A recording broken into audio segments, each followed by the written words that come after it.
बच्चे हम टॉपिक जो स्टार्ट कर रहे थे कि महाराजा रणजीत सिंह की मिलिट्री के बारे में बताना है। ये टॉपिक उनके साथ ही जुड़ा हुआ था बच्चे। अब नेक्स्ट हम इसमें पढ़ेंगे कि आर्मी ऑफ महाराजा रणजीत सिंह। सो महाराजा रणजीत सिंह की बच्चे आर्मी के बारे में उन्होंने व्यवस्था की बताना है, व्यवस्था के बारे में कि महाराजा रणजीत सिंह ने आर्मी की जो व्यवस्था थी वो उन्होंने किस प्रकार एडजस्टमेंट की हुई थी।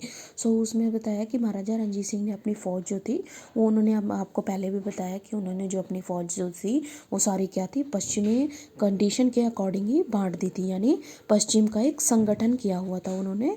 सो उनके अकॉर्डिंग वो चल रहे थे और उन्होंने अपनी जो एडमिनिस्ट्रेशन थी या मिलिट्री थी उन्होंने अपने क्या है पश्चिमी ढंग के तौर तरीके से उन्हें तैयार कर दिया था। सो नेक्स्ट में बच्चे हम पढ़ेंगे कि रेगुलरी और इनरेगुलरी आर्मीज़ जो क्या होते थे कि उनके स्टेट में दो तरह के होते थे कि रेगुलरी और इनरेगुलरी। सो इनरेगुलरी क्या होते थे कि रेगुलरी इसमें क्या थे, महाराजा रणजीत सिंह के अमरीदीन जो फौजेस थी उनकी मिलिट्री थी उन्होंने नियमित रूप से महीने की तनख्वाह यानी जिसे हम कह जाते हैं मंथली पेमेंट, सो मंथली पेमेंट के अकॉर्डिंग किया की थी कि उन्होंने अपने जो मिलिट्री थी उन्हें बांट रखे थे और उनसे क्या थे डेली वर्क किया करते थे, ड्रिलिंग किया करते थे, यानी एक तरीके से उनसे क्या है कसरत, यानी जिसे हम कहते हैं कि एक्सरसाइज किया करते थे और सैनिक सिखलाई भी उन्हें दिया करते थे। और जो सीधे तौर पर क्या होते थे कि ये 3 या 4 पार्ट्स में डिवाइड थे। आगे जो पैदल सेना थी या घुड़सवार थी राइडिंग करने वाले थे, सो उसमें ये था तो तोप खाने वाले थे और मॉडल ब्रिगेड जो थे, ये 4 प्रकार के उन्होंने अपनी दोनों सेना को बांट रखा था। सो इसमें बताया गया कि तो बच्चे इन्फेंट्री आर्मी क्या थी कि जो पैदल फौज थी उनके साथ महाराजा रणजीत सिंह ने क्या किया था कि अपनी जो मिलिट्री थी उन्हें 4 पार्ट में डिवाइड कर दिया था। सो उसमें पैदल सैलरी मतलब सैलवरी से घोड़ेसवार जो होते हैं और इन्फेंट्री आर्मी थी, आर्टिलरी आर्मी थी जिनके पास क्या थे तोप खाने थे। सो उन्हें ये सारे अलग अलग सैनिकों में बांटकर उन्हें क्या है अलग अलग वर्क दे दिए गए थे। सो इसमें बताया गया कि फौजदार जो पैदल थे वो क्या करते थे कि खालसा फौज में जब पैदल फौज होते थे तो उनमें बराबरी दी जाती थी, परंतु फिर राजा रणजीत सिंह ने क्या किया कि फौज में इसके अंग जो उनके यूरोपियन ढंग से उन्होंने संगठित करने शुरू कर दिए। यानी अब उनके कहने का भाव आ गया कि इन्फेंट्री सिस्टम में क्या होता था कि जो पैदल सैनिक थे उन्होंने एक स्ट्रक्चर तैयार कर दिया था जो यूरोपियन ढंग पर डिपेंडेड था। सो यूरोपियन ढंग से डिपेंड होने के कारण क्या हुआ, उन्होंने एक स्ट्रक्चर तैयार किया जो यूरोपियन पर जाता था सारा, उनकी रूपरेखा थी, स्ट्रक्चर था जो सारा बनाया गया। वो कहते थे कि अपनी सैनिक को बिल्कुल एज इट इज़ ऐसे ही रेडी करना है। सो उन्होंने ये यूरोपियन ढंग से एक प्रकार से सीख ले ली थी। सो इसमें फौजदार संगठित करने के बाद क्या हो गए थे, उनकी मान फ्रांसीसी जो सेनापति थे जनरल वैंतुरा उनके फ्रांसीसी सेनापति थे और उन्होंने सारी इंस्ट्रक्शन दी हुई थी उन्होंने कि मिलिट्री को किस प्रकार रखना है। सो 1838 से लेकर 1829 ईस्वी तक उन्होंने पैदल सैनिकों की गिनती जो थी उनकी नंबरिंग जो थी वो 30,000 के तकरीबन थी और पैदल जो फौज उनका नाम जो बटियाला थे रेजिमेंट के बटियाला के रेजिमेंट उन्होंने बांट दी थी। सो उनमें हर एक जो बटियाला रेजिमेंट थे उनमें लगभग 800 सैनिक होते थे। सो सैनिकों की जो नंबरिंग थी वहाँ तो वो 800 के तकरीबन थी। तो उसमें मुख्य अधिकारी जो कुमेदान व कमांडेंट होते थे उन्हें कहा जाता था। सो उनकी मदद के उनकी मतलब हेल्प लेकर मतलब एजुटेटेड मतलब कह के उन्हें मेजर कहा जाता था। एजेंटेंट कह के उन्हें क्या कहते थे कि मेजर कह देते थे। सो पटियाले में आगे उन्होंने 8 कंपनियों में बांटा गया था और हर एक कंपनियों में 100-100 सैनिक उन्होंने मिलिट्री जो थी वहाँ पर रख दी थी। और कंपनियों के जो मुख्य अधिकारी होते थे सूबेदार उन्हें कहा जाता था और वो आगे क्या करते थे 4 सेशनों में बांट देते, यानी उनके सेशंस हो जाते थे आगे। हर एक सेशन में एक क्या होते थे कि 25 सैनिक रखे जाते थे, यानी उनके 25 जो सैनिक होते थे वहाँ क्या करते थे कि सेशन में रखकर उन्हें क्या है अलग अलग को मुख्य हवलदार कहा जाता था। यानी आप जो देखते हैं कि पुलिस होते हैं, पुलिस के आगे क्या क्या डिपार्टमेंट्स हो जाते हैं, आगे हवलदार आ जाते हैं ना, तो ये इस तरीके के पार्ट्स में बांटे गए थे। नेक्स्ट में आ जाता है बच्चे की सैलरी। तो सैलरी में क्या होते थे कि जो घुड़सवार फौज होते थे उनके पास क्या होते थे हॉर्स रखे हुए थे उन्होंने, तो वो ये एक पैदल सेना का ही अंग मानते थे कि वो एक ही तरह पैदल इन्फेंट्री आर्मी की तरह ही हो। सो इसमें 1822 ईस्वी में इन्फेंट्री मतलब लॉर्डर ने खास फौज जो थी वो नियुक्त की थी और फौज के बाद यूरोपियन ढंग से उनका विकास करना शुरू कर दिया। यानी अब जो डेवलपमेंट आ गई उनको सैलरी को किस प्रकार देखना शुरू किया कि इन्फेंट्री आर्मी में देखना उन्होंने शुरू कर दिया था। सो नेक्स्ट में आ जाता है कि 16 उन्होंने जब उनके पास घोड़े की वाली सेना थी, घुड़सवार जिनके पास हॉर्स थे, वो जो उनकी मिलिट्री थी उनमें उनकी नंबरिंग क्या थी 1829 ईस्वी में 4664 थे। तो घुड़सवार जो फौज थे वो रेजिडेंट और राजीनामा में बांटे गए थे। हर एक रेजिमेंट को सैनिक जो गिनती थी वो एक समान नहीं बल्कि 200 से लेकर 650 तक होती थी, यानी उनकी नंबरिंग बहुत ही लार्जेस्ट में थी कि बांटे गए थे और उन्हें संभाल कर रखना, उनकी देख रेख करना, ये सारी चीज़ें उन पर डिपेंड करती थी।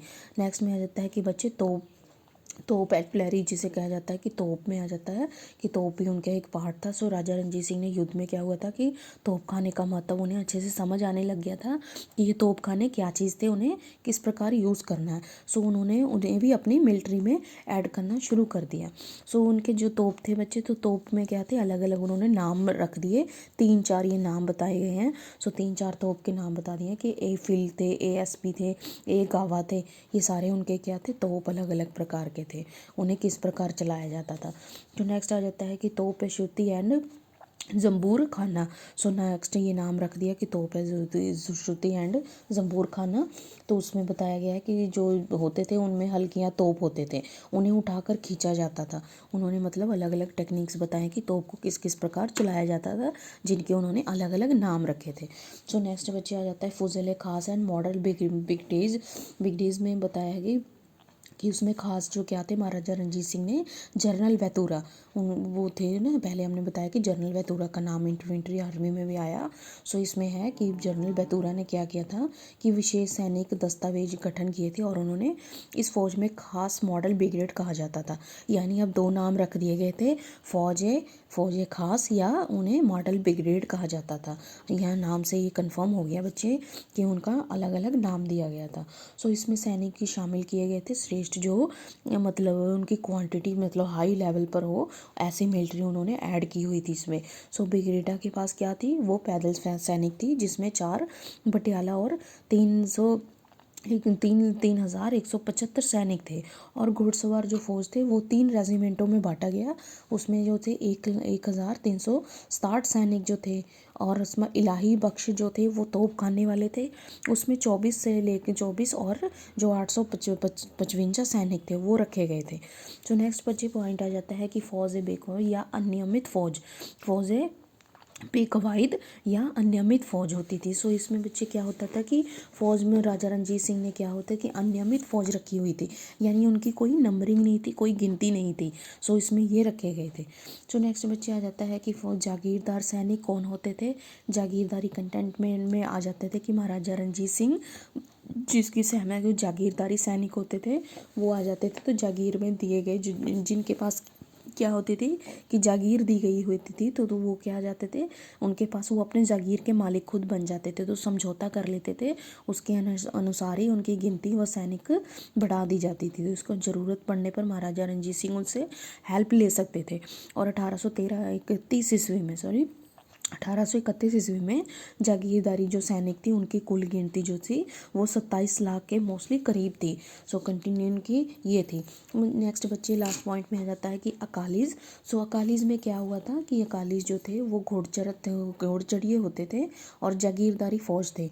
इनके अलावा 2-3 हज़ार उनमें अकाली राजा रणजीत सिंह ने सैनिक की सहायता करते थे। यानी जो अकालीज होते थे उनको पूरा सपोर्ट होता था महाराजा रणजीत सिंह का, उन्हें पूरी तरीके से सपोर्ट करते थे। और इसमें अनुशासन के रखने के लिए उन्हें बड़ा ही मतलब कि एक कह लो कि डिसिप्लिन मेंटेन करने में उन्हें बहुत ही कठिनाई आती थी महाराजा रणजीत सिंह को।